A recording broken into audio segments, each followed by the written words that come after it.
Hello guys, welcome back to your YouTube channel S K study. और यहाँ पर लेके आए हैं जीव विज्ञान। जी हाँ, जो कि 29 फरवरी का पेपर है वो मैं लेकर आया हूँ और इस सेट को जरूर देखिएगा।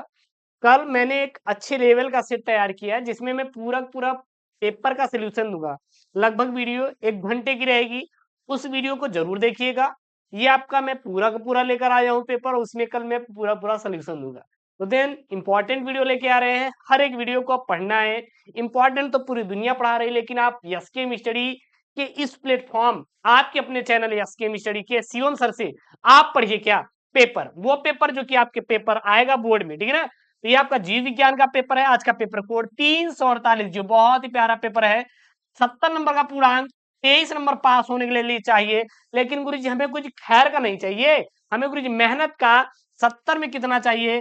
कम से कम 65 नंबर सर चाहिए। और मैं लेकर आऊंगा सर, आपसे वादा कर रहा हूँ, प्रॉमिस कर रहे हैं लेकर आएंगे गुरु जी।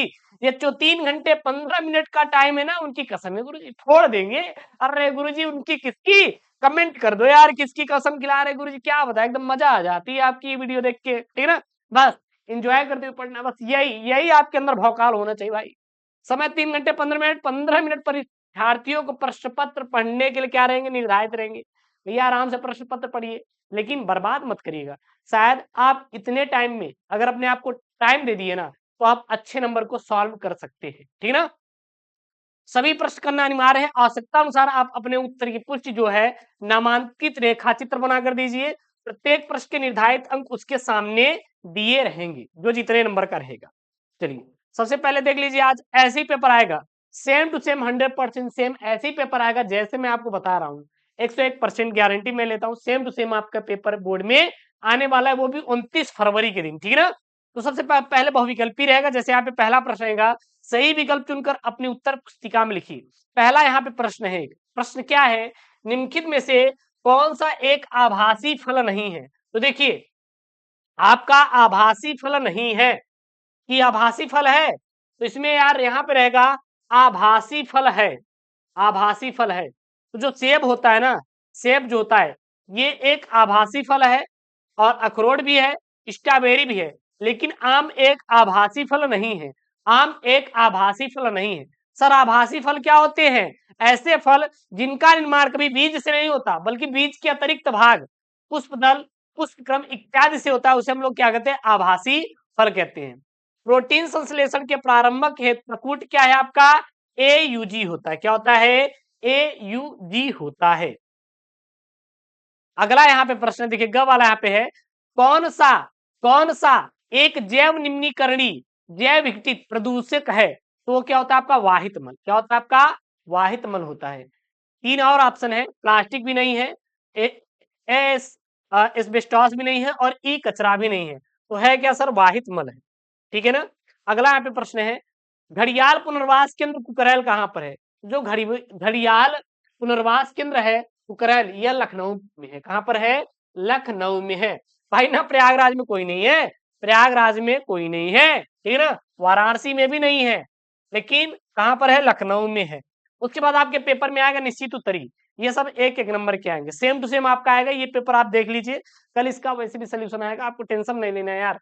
देखिए है क्या यहाँ पे प्रश्न, टेपीटम कहाँ होता है और इसका कार्य क्या होता है? तो टेपीटम का क्या कार्य होता है? विकसित हो रहे भ्रूण को पोषण प्रदान करना। मेंडल ने मटर के कितने जोड़ी विपरीत लक्षणों पर प्रयोग किया था? तो मेंडल ने विपरीत मटर के कुल 7 जोड़ी विपरीत लक्षणों में प्रयोग किया था। बस एक लाइन में आपको आंसर देना है, ऐसा नहीं पूरा छपाई ही करना है, नहीं, बस एक लाइन में। किस पैथोजन के कारण हाथी पाव यानी कि एलिफेंटियासिस रोग होता है, और यह पैथोजन किससे संबंधित होता है? देखिएगा आपके रोग से प्रश्न बनेंगे, या फिर टिप्पणी देगा या फिर छोटे छोटे प्रश्न बनेंगे। दे देगा कि चलिए बताइए डेंगू किसके कारण होता है, आम अतिसार किसके कारण होता है, तो ऐसे बन जाएंगे। अगर यहाँ पे डीएनए में, यहाँ पे आर डीएनए में आर क्या है, यहाँ पे रहेगा आर डीएनए में आर क्या होता है, ठीक है, ये बोलेगा। उसके बाद निकेत को परिभाषित कीजिए कि निकेत होता क्या है। उसके बाद आपके अति लघुत्तरी में देखिए प्रश्न कैसे बनेंगे, ये सब आपके 2-2 नंबर के बनेंगे। कितने नंबर बनेंगे? 2-2 नंबर में आपके प्रश्न बनेंगे। प्रश्न क्या बनेगा? आईवीएफ का पूरा नाम और गिफ्ट का पूरा नाम। देखिए आईवीएफ का पूरा नाम होता है इन विट्रो फर्टिलाइजेशन। क्या होता है? इन विट्रो फर्टिलाइजेशन होता है। और गिफ्ट का पूरा नाम क्या होता है? Gamete intrafallopian transfer. क्या होता है? गैमिट इंट्राफैलोपियन ट्रांसफर होता है किसका? गिफ्ट का पूरा नाम। और आईवीएफ का पूरा नाम होता है इन विट्रो फर्टिलाइजेशन। असंग जनन क्या होता है? असंग जनन क्या होता है? मतलब जिसमें निषेचन और परागण की क्रिया नहीं होती, सीधा बोलिए असंग जनन है सर, ठीक है ना। टर्नल और क्लाइनफेल्टर सिंड्रोम गुणसूत्र संख्या, तो टर्नल सिंड्रोम में गुणसूत्र संख्या कितनी होती है आपकी? 47 होती है। और क्लाइनफेल्टर सिंड्रोम गुणसूत्र संख्या कितनी होती है? 45 होती है। इसमें 46 में एक गुणसूत्र की वृद्धि हो जाती है और इसमें 46 में एक गुणसूत्र की कमी हो जाती है। तो क्लाइनफेल्टर सिंड्रोम होता है और टर्नल सिंड्रोम जब वृद्धि हो जाती है। अब यहाँ पर लिखना है एल्कोहलों के दुरुपयोग। अब एल्कोहलों के कुप्रभाव क्या है? सबसे पहले आप लोग अपने जो आपकी जो मानसिकता है वो खो देंगे, नाले में गिर पड़ेंगे गुरुजी, सबसे पहला कुप्रभाव है। दूसरा, हमारे मुंह में गिट्टा उट्टा भर जाएगा गुरुजी, मिट्टी उट्टी भर जाएगी गिरने के बाद। तीसरा, हमें गुरुजी समझदारी नहीं हो हमारे अंदर रहेगी और हम गुरुजी लात खाएंगे, ये भी आपका है, ठीक है ना। चौथा गुरुदेव क्या रहेगा? चौथा गुरुजी घर पर हम जाकर बहस करेंगे, अपने बच्चों से बहस करेंगे और सबसे बुरा प्रभाव हमारे बच्चों पे पड़ेगा, क्योंकि जब बाप ही बताइए दारू पी रहा है तो बच्चों पे क्या प्रभाव पड़ेगा। तो ये सब क्या होते हैं? ये सब आपके अल्कोहल के दुरुपयोग हैं। जैविकता हॉट स्पॉट। अब हॉट स्पॉट का मतलब क्या होता है? समझ में आया? अरे गुरुदेव वाईफाई वाला हॉट स्पॉट नहीं है कि वो गुरुजी ऑन कर दिए और मैंने कनेक्ट कर लिया हॉट स्पॉट, नहीं नहीं वो नहीं है। जैविकता का मतलब होता है कि जीवों की ऐसी स्थिति जहां पर जीव बहुत ही विभिन्न प्रकार के जीव पाए जाते हैं, उसे क्या कहते हैं हम लोग? जैव विविधता कहते हैं, ठीक है ना। उसके बाद आपके पेपर बनेगा लघु उत्तरी प्रश्न। देखिएगा ये आपका प्रश्न दो प्रकार है, एक लघु उत्तरी टाइप 1 और एक लघु उत्तरी टाइप 2 रहेगा। तो इसमें देखिए बहुत ही इंपॉर्टेंट मैंने प्रश्नों को यहाँ पे डाला है। ऐसे प्रश्न जो आपके पेपर में आएंगे उन्हीं प्रश्नों को यहाँ पर मैंने डाला है। यहाँ पे क्या? परागण के प्रकारों का वर्णन कीजिए। भैया परागण होता क्या है? तो पराग कणों का क्या, जो पराग कण होते हैं, पराग कण होते हैं, ये कहाँ पर पहुंचते हैं? वर्तिकाग्र पर, वर्तिकाग्र पर पहुंचते हैं और इसी को परागण कहते हैं। परागण आपके दो प्रकार के होते हैं, स्वपरागण और पर परागण। प्लेसेंटा पर एक टिप्पणी लिखिए। प्लेसेंटा का काम होता है जो विकसित हो रहे भ्रूण को पोषण प्रदान करने का काम होता है प्लेसेंटा का, और उनका निष्कासन भी करना होता है जो अपशिष्ट पदार्थ होते हैं। अपूर्ण प्रभाविता सप्रभाविता में भेद लिखिए, यानी जिसमें प्रभाविता यानी कि जो लंबे बिल्कुल नहीं रहेंगे, पूरा पूरा बौने रहेंगे, उसे क्या बोलेंगे? अपूर्ण प्रभाविता। और सप्रभाविता मतलब जिसमें आधे लक्षण प्रदर्शित होते रहते हैं। जैव विविधता का महत्व क्या है? यानी कि जो जीव है विभिन्न प्रकार पाए जाते हैं वही जैव विविधता होता है। फिर देखिए जैव विविधता से यहाँ पे बना हुआ प्रश्न है, जैव प्रौद्योगिकी का वैक्सीन उत्पादन और जिन चिकित्सा तथा मानव इंसुलिन परिवर्धन निर्माण में योगदान पर चर्चा कीजिए, भी इंपॉर्टेंट है। मलेरिया परजीवी के 4 प्रजातियों के नाम लिखिए। कभी कभी इनका जीवन चक्र बनाने के लिए पेपर में आता है, अगर जीवन चक्र बनाने के लिए पेपर में आए तो आप यही लिख दीजिएगा, जीवन चक्र भी आए ना देन आप तब भी इसको लिख देंगे, कोई दिक्कत नहीं यार। अगर पेपर में आएगा ना केवल आपको छपाई करना है, बहुत ज्यादा आपको सोचना उतना नहीं, सब दिमाग नहीं लगाना, बस पेपर में छपाई करना है। ये वाला इंपॉर्टेंट यार कर लेना। मानव में एबी और रुधिरवर की वंशागति का वर्णन कीजिए, ये आप लोग जरूर से जरूर कर लीजिएगा।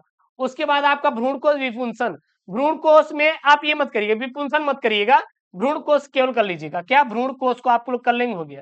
मानव में भ्रूणी परिवर्धन के क्या अभिप्राय, मतलब कि आप क्या समझते हैं, क्या समझते हैं, ये भी आप तैयार कर लेंगे, ठीक है ना।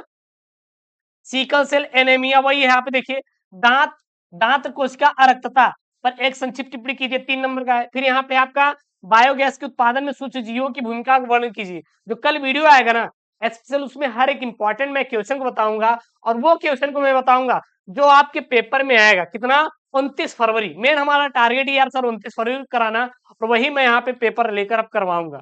और अब आपको विशेष तौर पर ध्यान देना, यहाँ पे सबसे मोस्ट इंपॉर्टेंट वाले क्वेश्चन है, इस पर विशेष तौर पर ध्यान दीजिएगा। मानुष में मादा जनन तंत्र का वर्णन कीजिए। मोस्ट आईएमपी घोट कर पीजिए भाई, मोस्ट आईएमपी। और साथ ही साथ नर जनन तंत्र वाला भी, नर जनन तंत्र वाला भी आपको छापना है, करेजा नर जनन तंत्र वाला भी। पुष्पी पादपों में निषेचन पर घटनाओं की व्याख्या कीजिए, ये भी आपका मोस्ट आईएमपी वाला है, मोस्ट आईएमपी वाला क्वेश्चन एकदम छापने वाला है, एकदम छाप डालिए। वंशागति के गुणसूत्री सिद्धांत का वर्णन कीजिए, मोस्ट आईएमपी प्रश्न है। ये सब ऐसे प्रश्न जो कि आपके पेपर में छपते हैं, ये कोई नहीं बताएगा भाई जो मैं यहाँ पे बता रहा हूं। आप इसको करिए ना करिए, लेकिन ये आपको जरूर से जरूर आपको याद होना चाहिए।